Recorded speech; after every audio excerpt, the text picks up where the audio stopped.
श्री राम।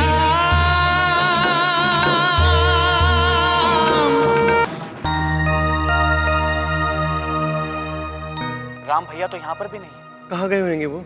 इस समय हम तीनों का राम भैया तक पहुंचना बहुत आवश्यक है। उनके भोजन न करने से सारा राज परिवार और तीनों माताएं भी बहुत दुखी हैं। चलिए भैया, हम मिलकर राम भैया को ढूंढते हैं।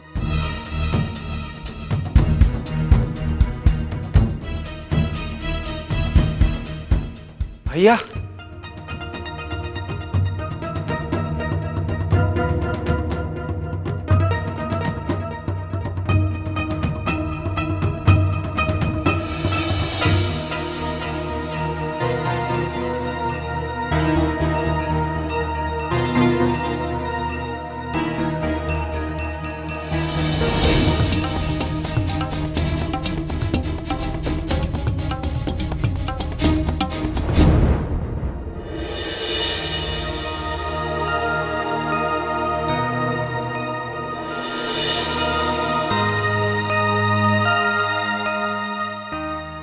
वर्तमान की स्थितियों ने मुझे कितना विचलित और विवश कर दिया है। मेरे आचरण के कारण सीता स्वयं को भी दोषी मानने लगी है। नहीं, इस समय मुझे कुछ भी करके उसे प्रसन्न करना होगा, अन्यथा उसके दुख का प्रभाव हमारी होने वाली संतानों पर भी पड़ेगा।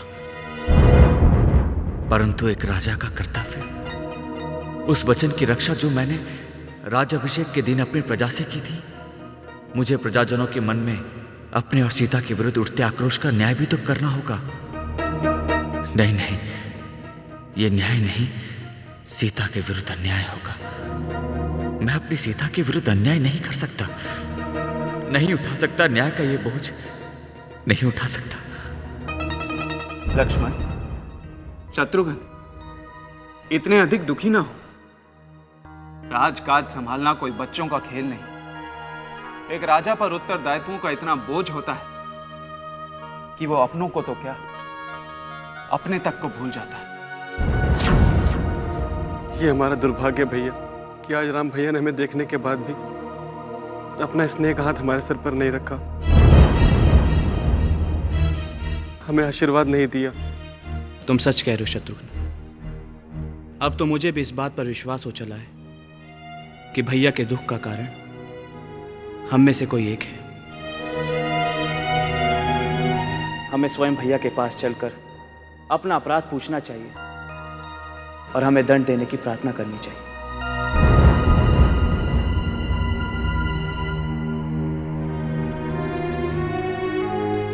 रुक जाओ लक्ष्मण। शत्रुघ्न, यदि राम भैया की इच्छा नहीं है तो उनके सामने जाना राज मर्यादा का उल्लंघन करना होगा। इससे तो उन्हें और भी अधिक दुख होगा। परंतु भैया, वे तो अपनी ममता के कारण हमें हमारा अपराध नहीं बता पा रहे हैं। हमें उनके पास चलना ही चाहिए। नहीं लक्ष्मण, एक राजा को केवल अपने न्याय से ममता होती है, प्रजा के हित से मोह होता है, प्रजा के सुख से प्रेम होता है।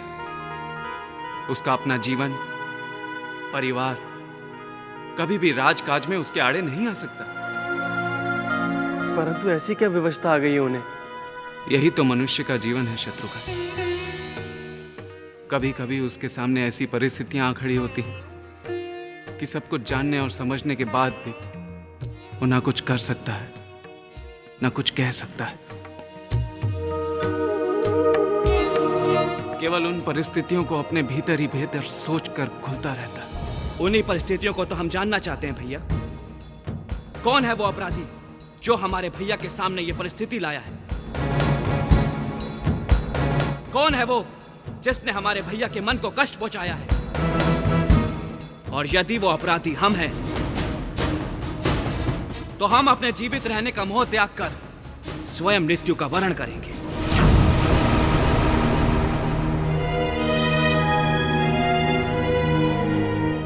भरत, लक्ष्मण, शत्रुघ्न, भीतर आ जाओ।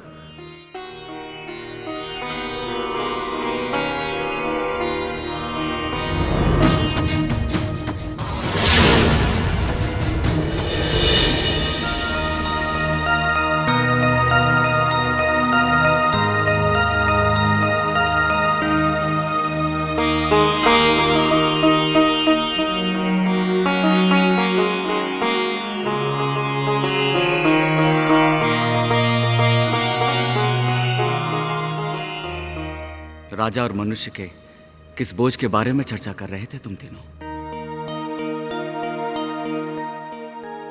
मैं सब कुछ सुन रहा था। सत्य में ये राजकाज एक बहुत बड़ा बोझ है और मैं इस बोझ को और उठाना नहीं चाहता।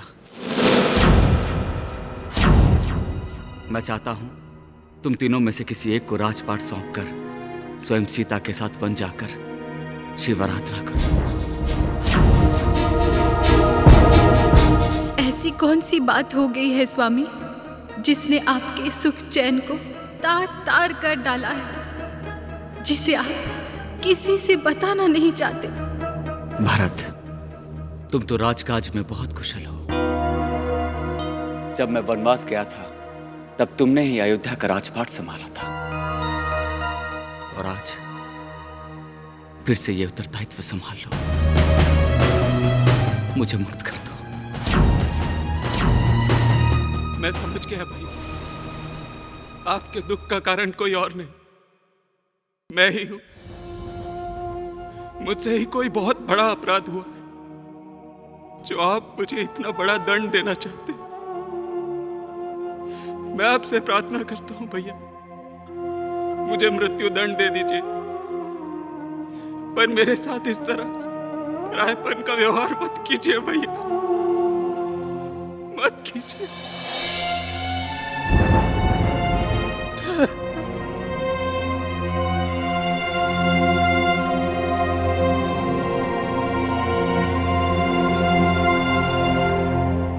तुम तो धर्म के साक्षात सूर्य हो, फिर तुमसे अपराध कैसे हो सकता है? तो फिर आपके दिल को दुखाने का अपराध मैंने किया होगा भैया। तभी तो आप हमें अकेला छोड़कर भाभी के साथ वन में जाने की बात कर रहे हैं। नहीं नहीं लक्ष्मण, मैं ही राजपाट से थक गया हूं। नहीं भैया नहीं, जिस दिन आप थक जाएंगे उस दिन ये सूर्य और चंद्रमा भी थक कर निस्तेज हो जाएंगे। उस दिन ये पृथ्वी भी थक कर अपनी गति पर घूमना बंद कर देगी। वायु भी जिससे उड़ने की गति मांगती है, ऊर्जा भी जिससे चमकने की शक्ति मांगती है, वो कभी थक नहीं सकता भैया, कभी थक नहीं सकता। भैया, पिताश्री के इस संसार से जाने के बाद आप ही हमारे पिता और महाराज हैं। यदि आप भी हमें छोड़कर जाने की बात कहेंगे तो हमारे सिर पर कौन आशीर्वाद का हाथ रखेगा? हमें अनाथ करके कहीं भी जाने की बात मत कीजिए। यदि हम में से किसी ने कोई भी अपराध किया है तो हमें कठोर से कठोर दंड दीजिए, परंतु हमें छोड़कर जाने की बात मत कीजिए भैया।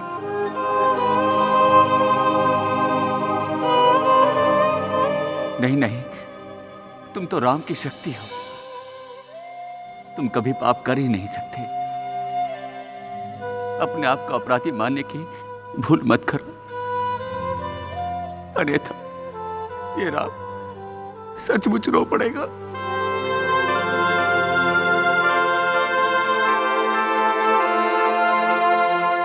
मेरा अनुमान सत्य है, मुझसे ही कोई भूल हुई। मेरे ही कारण आप इतने दुखी हैं। हे माँ गौरी, तुमने सदा मेरा हर संकल्प सफल किया। कठिन से कठिन परिस्थितियों से मेरी रक्षा की है माँ। आज जो विषम परिस्थिति मेरे जीवन में आ खड़ी हुई है, उससे भी मेरी रक्षा करो माँ। तुम्हारे पवित्र चरणों की शपथ लेकर कहती हूँ, मेरे महान पति की प्रसन्नता के लिए मैं बड़े से बड़ा मूल्य चुकाने से पीछे नहीं हटूंगी। मेरी सहायक बनो माँ, मेरी रक्षा करो, रक्षा करो माँ, रक्षा करो।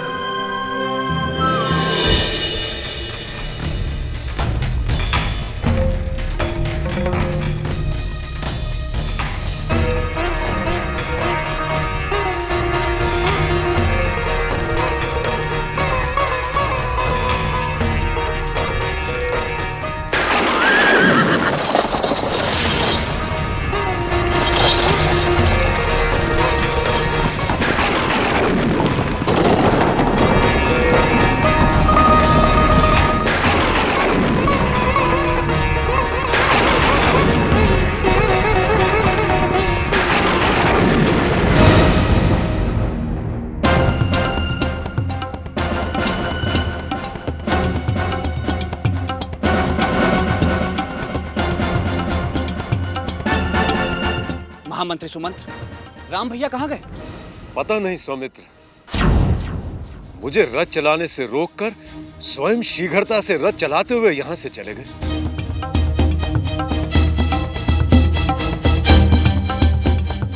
कहाँ गए होंगे वो?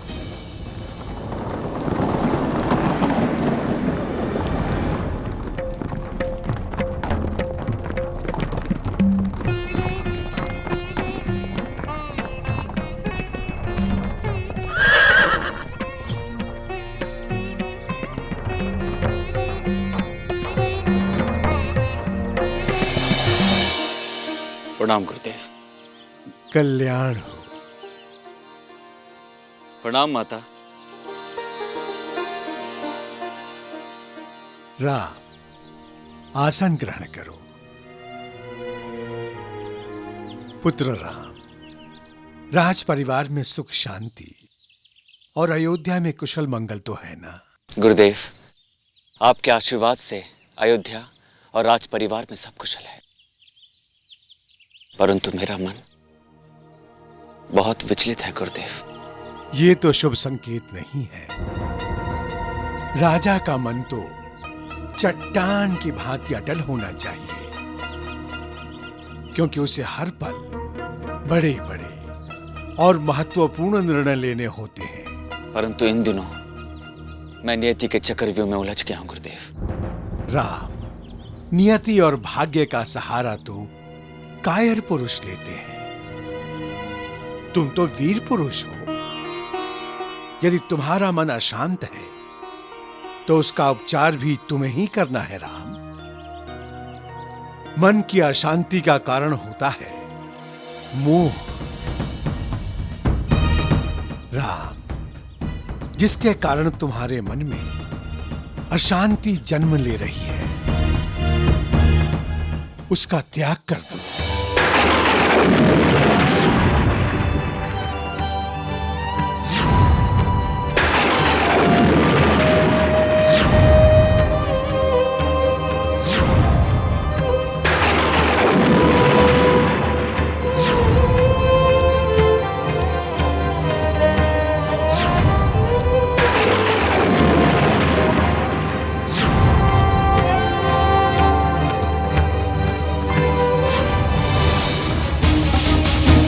तुम्हारा मन निर्मल और शांत हो जाएगा। गुरुदेव, कोई और उपाय नहीं है? मैंने तुम्हारी समस्या नहीं सुनी है, केवल उपाय बताया है। जानते हो क्यों? क्योंकि मैं समस्या सुनने का इच्छुक नहीं हूं। मोह से बचने का एकमात्र उपचार है त्याग। दूसरा उपाय ये संसार अब तक नहीं सोच पाया है।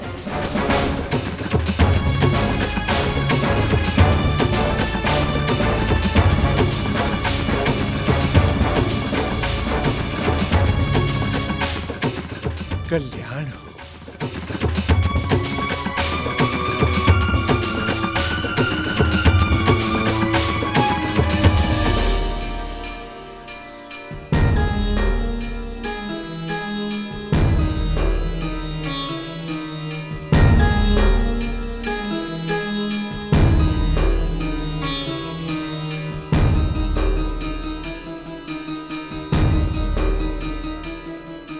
प्रणाम महारानी जी। मुझे चंपा दासी से अकेले में कुछ बात करनी है।